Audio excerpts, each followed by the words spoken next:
D'où la troisième dimension de l'islam. Il y a le Coran, il y a la Sunna, il y a l'homme qui reçoit le Coran, qui l'interprète et qui le met en pratique. Effectivement, Dieu veut impliquer l'homme dans son projet. Tu auras la loi et l'interprétation que tu mérites.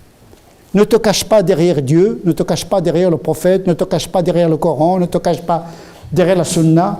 Assume ton interprétation et assume ta pratique. N'engage jamais ta religion, n'engage jamais, sauf si tu es un érudit, mujtahid, mais ça, seuls les grands savants qui peuvent. Et encore, parce que même Ahmed ibn Hanbal, les grands savants, ils disent pas c'est haram. Ils disent akrahu hada. Il dit j'aime pas ça, j'aime ça. Il évite de dire haram. Parce que le haram, c'est un pouvoir divin. Le sacré, c'est le haram. Le propre du sacré, c'est d'interdire. C'est le tabou. Tu manges de tous les arbres, sauf de cet arbre. Tout est permis, sauf exception. Et on dit que le pouvoir, c'est le pouvoir de l'exception.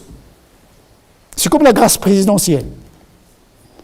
Il y a la loi, mais le président, il peut gracier.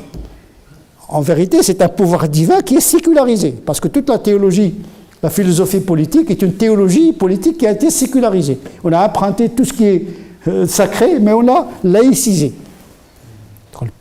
Et donc dire que c'est haram si tu exerces le pouvoir sur les gens, sur ton fils, sur les gens, etc.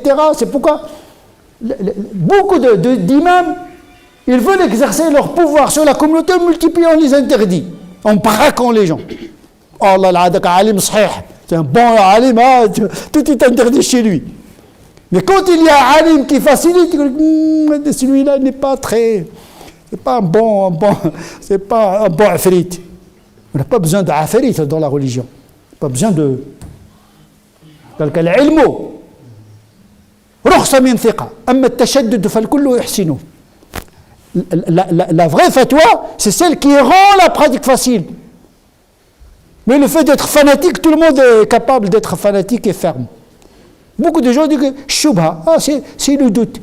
Chaque fois que tu doutes, tu dois laisser la chose, eh bien, bon courage. Ce n'est pas une religion. On ne peut pas construire une religion sur chaque fois que tu doutes de quelque chose, tu dois la délaisser. Non, tu dois la délaisser que lorsque toi, tu es sûr que c'est haram.